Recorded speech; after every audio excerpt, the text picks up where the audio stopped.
My hands shook as the envelope tore open, the paper sliding out like a blade against my heart.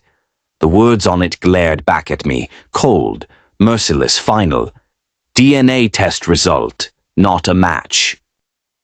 I froze, unable to breathe, as though the air itself had been stolen from my lungs. That single sentence was not just a statement. It was a death sentence for the life I thought I had. Everything I had believed, everything I had built, suddenly felt like a carefully staged lie. My vision blurred, and I collapsed onto the couch, clutching the paper as if it might change if I held tighter. For years, I had lived with Sarah, my wife, believing we had a bond unbreakable and sacred. Our small house in Portland, Oregon, was not grand, but it was ours, filled with laughter, warmth, and love. At least, that's what I had convinced myself of, until the cracks began to appear. Our home stood proudly with white shutters and a yard full of roses Sarah adored. I often watched her trimming the plants, humming softly, with the evening sun lighting her hair. Those moments painted a picture of serenity, one I thought was permanent, unshakable. I worked as an accountant in a shipping company downtown, a job that wasn't glamorous but steady.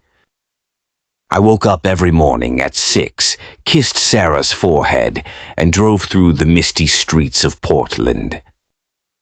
Each evening, Adam's laughter would greet me at the door, and that was all I needed to feel complete.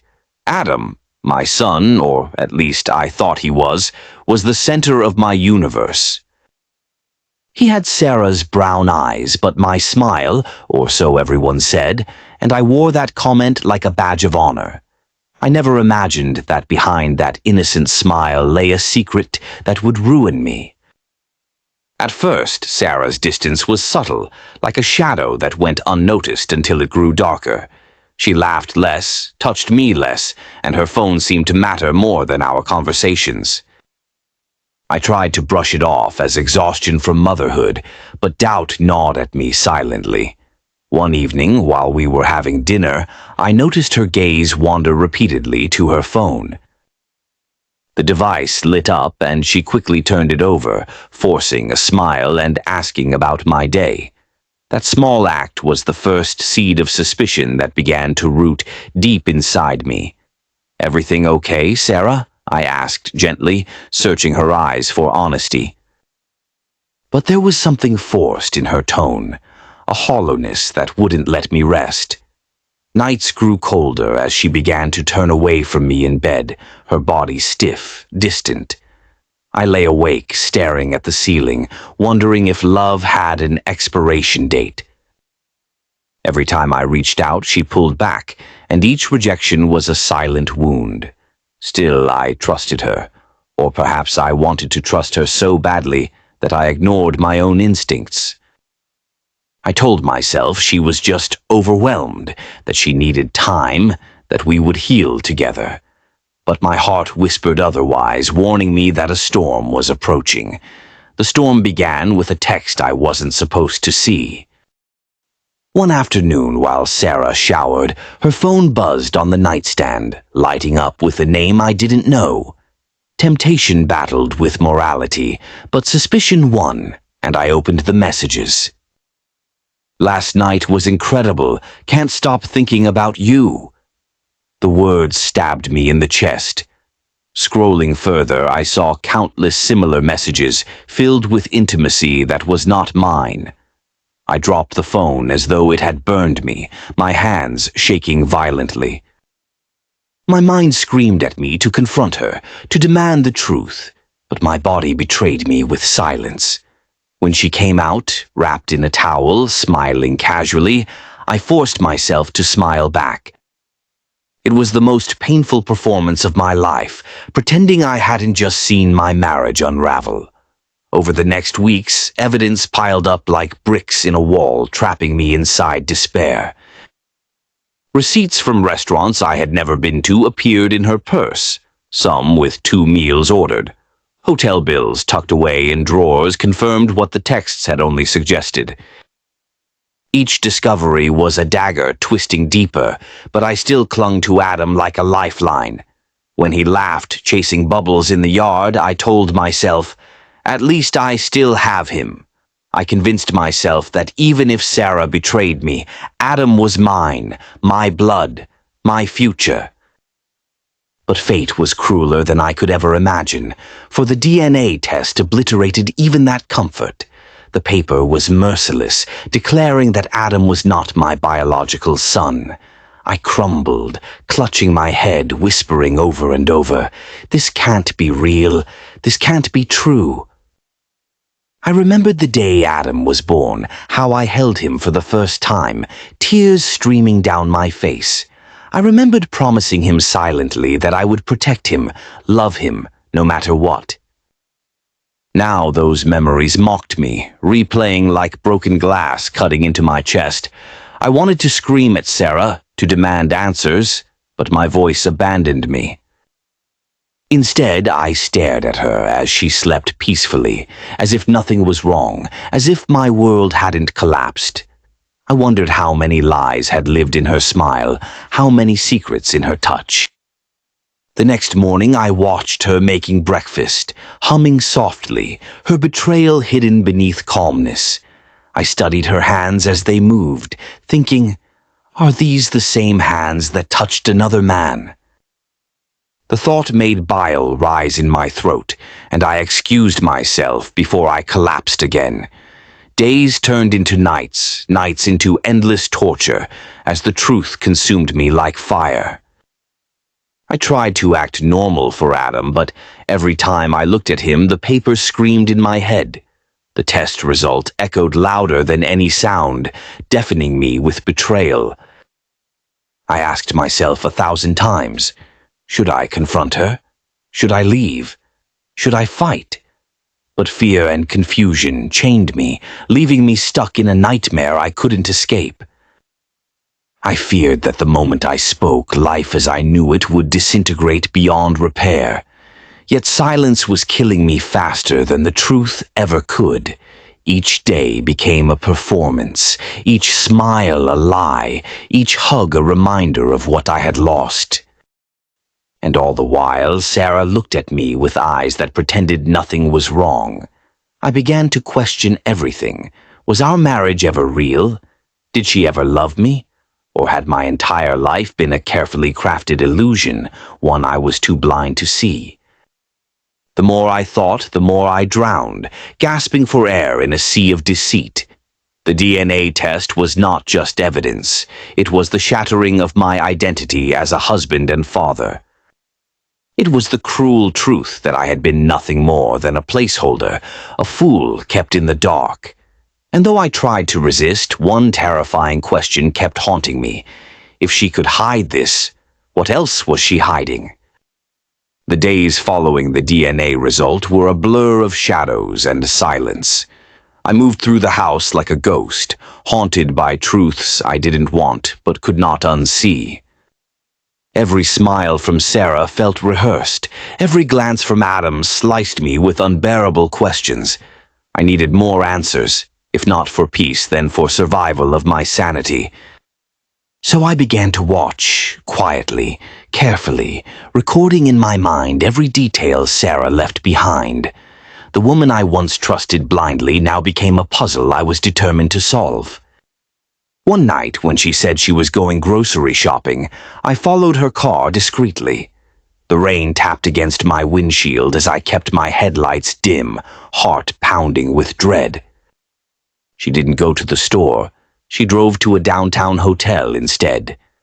I parked across the street, my breath fogging up the glass as I waited in silence. Minutes later, I saw her step into the lobby with a man, tall, well-dressed, his hand on her back. My fists clenched on the steering wheel, rage boiling, but fear glued me in place. Who was he? A stranger? A co-worker? Someone I unknowingly let into our lives? My mind spun with possibilities as they disappeared into the elevator together. I wanted to storm inside, but I couldn't. Cowardice or self-control, I wasn't sure. I sat there for hours until she finally came out, hair slightly undone, eyes glowing with deceit. She laughed at something the man whispered, then kissed him briefly before heading back to her car. The image seared into me like fire, unerasable, undeniable, final proof of betrayal. Back home, she acted as though nothing had happened, placing groceries on the counter. "Traffic was awful," she said casually, her face a mask of innocence. I stared at her, wondering how effortlessly she lied, how easily she destroyed me with her smile. I needed concrete evidence, something beyond texts and receipts, something that could never be denied. So I bought a small recorder and hid it under the passenger seat of her car. The following days became a test of patience as I waited for what I feared most. When I finally retrieved the device and played it back, my blood ran cold. Her voice filled the room, soft, playful, dripping with affection. But not for me. "Don't worry, he suspects nothing. I'll handle him soon." Those words echoed like gunshots in my ears. Not only was she cheating, but she was conspiring against me. What did she mean by handle him? Was I just an obstacle in her life now? The betrayal was no longer just infidelity. It was a sinister plan taking shape. I confronted her indirectly one night, pretending to probe for truth. "Strange," I said, pouring myself a drink. "You've been out a lot lately. Busy with errands?" She smiled faintly, not even flinching, and replied, "Yes, errands. Why?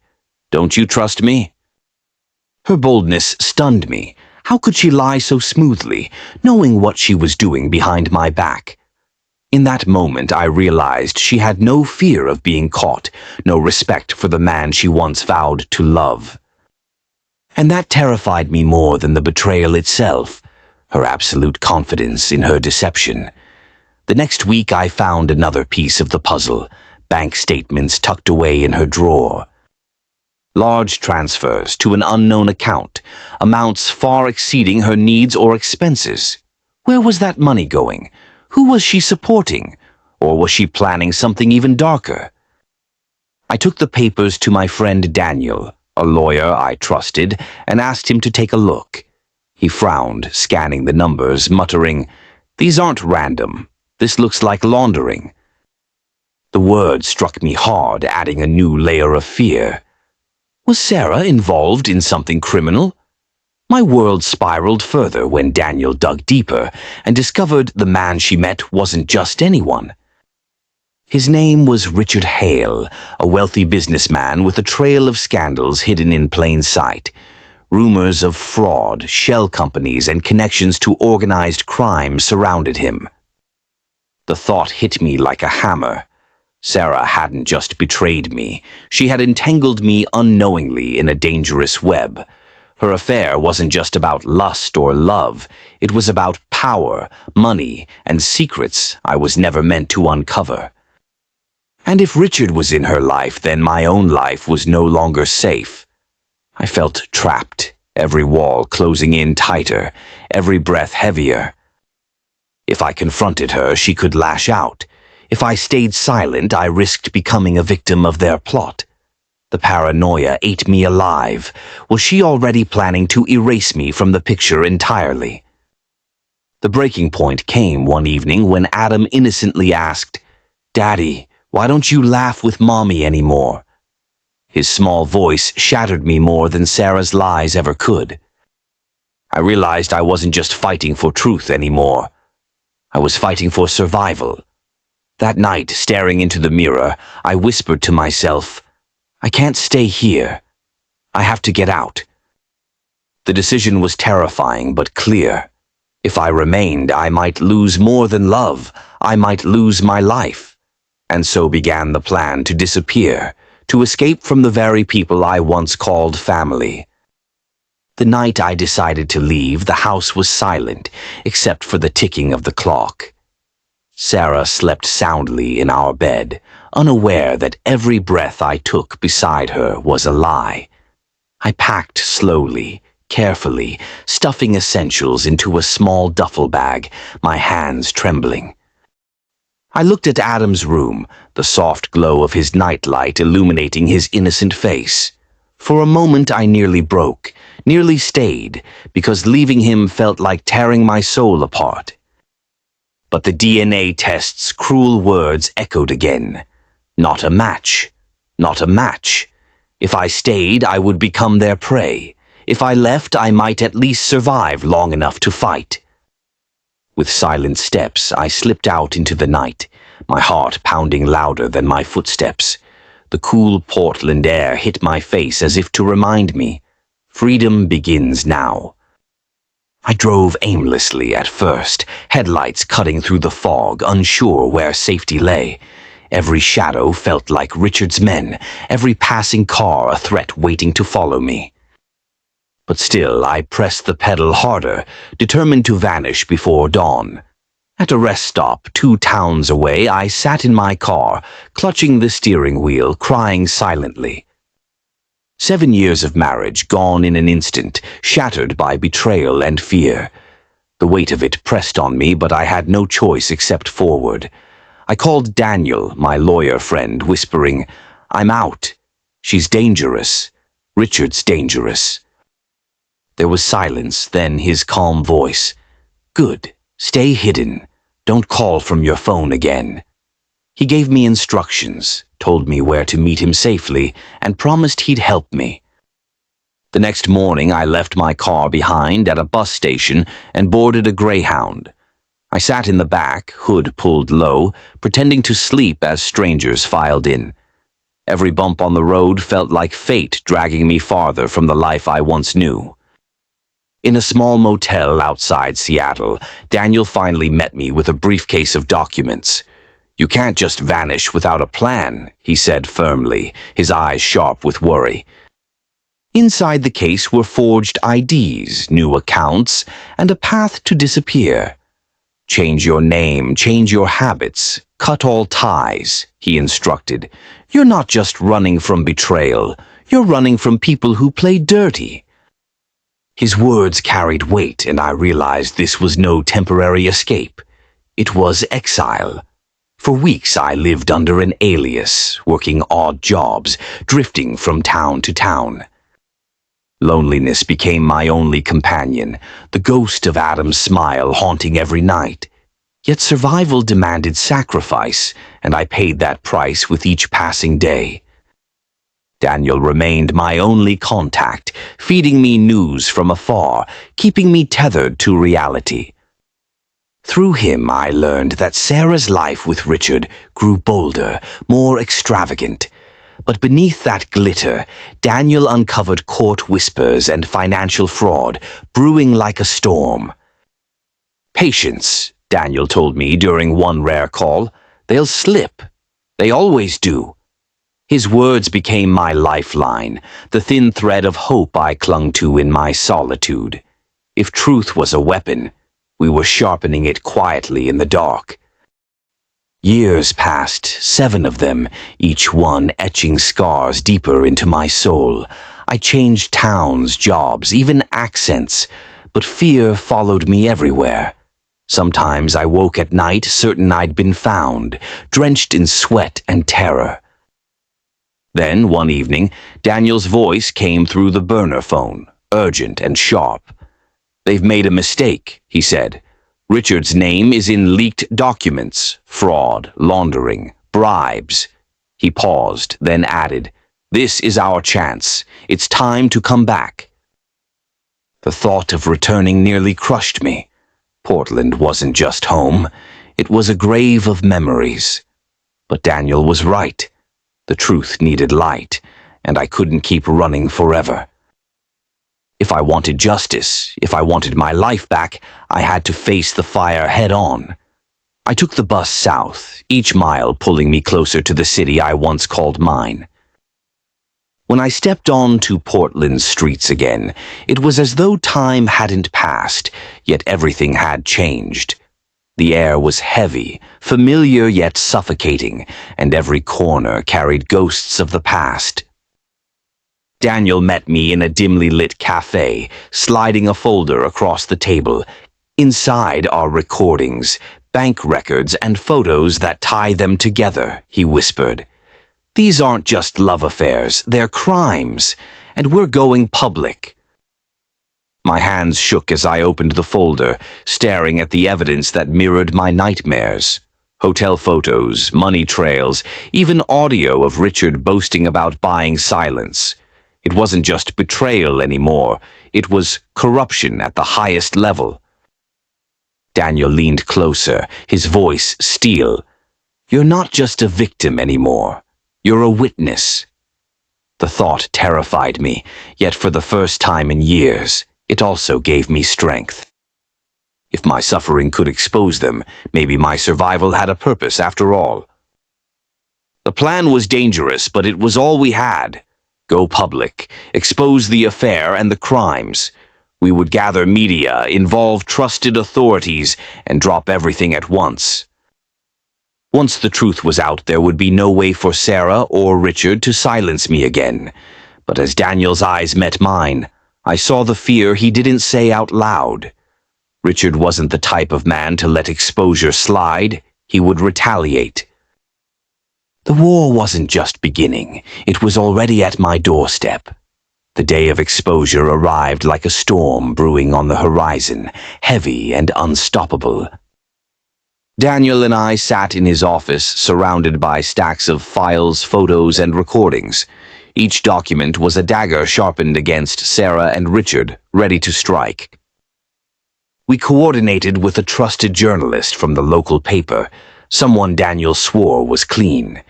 The evidence would go live online at midnight, alongside a press conference.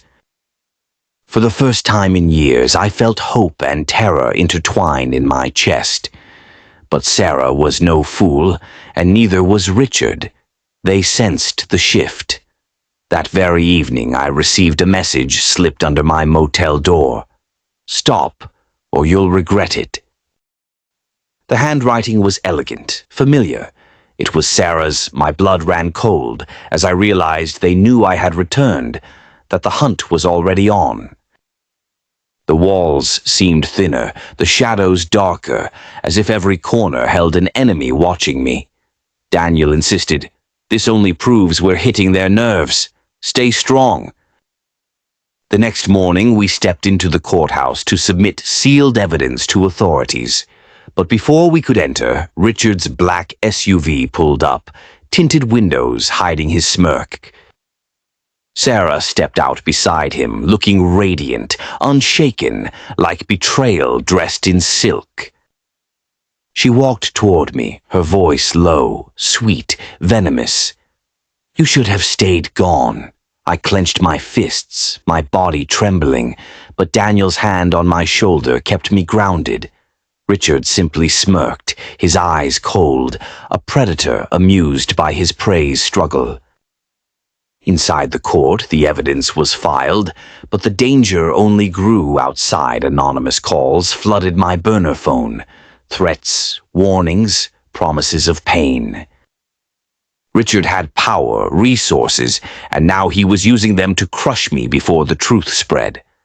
That night, as I prepared for the press conference, the motel door burst open. Two masked men stormed in, grabbing me, beating me, hissing, "This ends tonight." I fought back, desperation fueling every punch, until headlights outside scared them off. Daniel rushed in moments later, shouting, "I told you this would happen." Their desperate blood trickled down my lip as I gasped. "Then we're close. They wouldn't attack if they weren't afraid." Despite the pain, my resolve hardened. This fight was now life or death. The press conference hall buzzed with reporters, cameras, and flashing lights. I stood at the podium, palms sweaty, eyes burning with the weight of truth.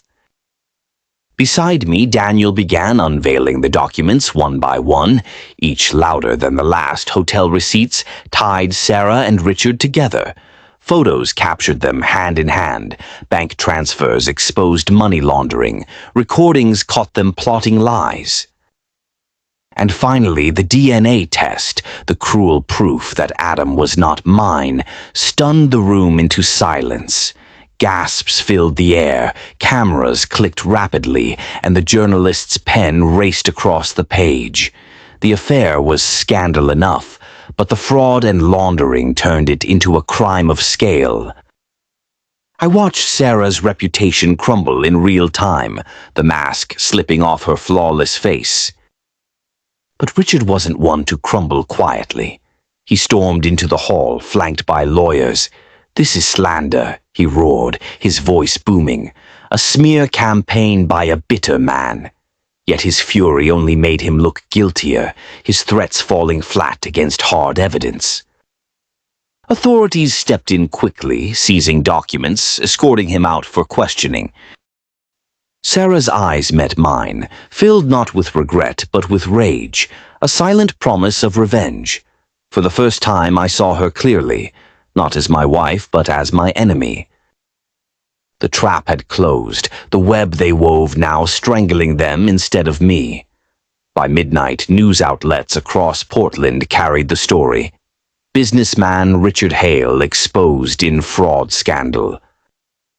Sarah's name was plastered alongside his, their empire collapsing under the weight of truth.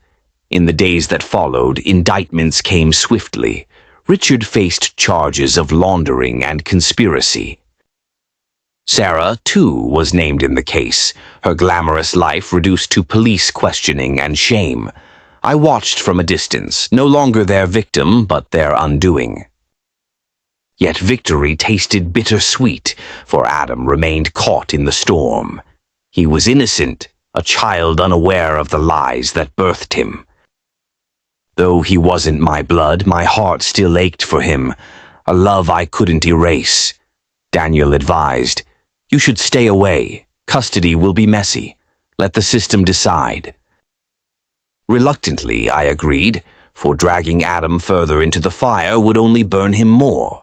Sometimes love means letting go, even when it tears you apart inside. Months passed, and slowly, I began rebuilding my life in Portland. I rented a small apartment near the river, took up a new job in accounting. Each day felt fragile, like walking on glass. But it was a start. The city whispered my story, neighbors stared, colleagues pitied me. But I kept walking, because in truth I had survived not just betrayal, but a war I never asked for, and survival itself was a kind of victory. One evening I walked by the old house, now empty, for sale, the roses gone. The white fence stood chipped, abandoned, like a memory left to rot. I realized the home I once cherished was nothing more than a shell of lies. I left a single rose at the gate, a silent farewell to the man I used to be. Then I turned away, the night breeze brushing against me, whispering freedom. For the first time in 7 years, I felt light enough to breathe again. Justice had been served, truth had been revealed, but the scars would never fully fade. Yet scars are proof of survival, reminders that even broken hearts can keep beating. And as I walked into the future, I carried not pain, but the strength of a man reborn.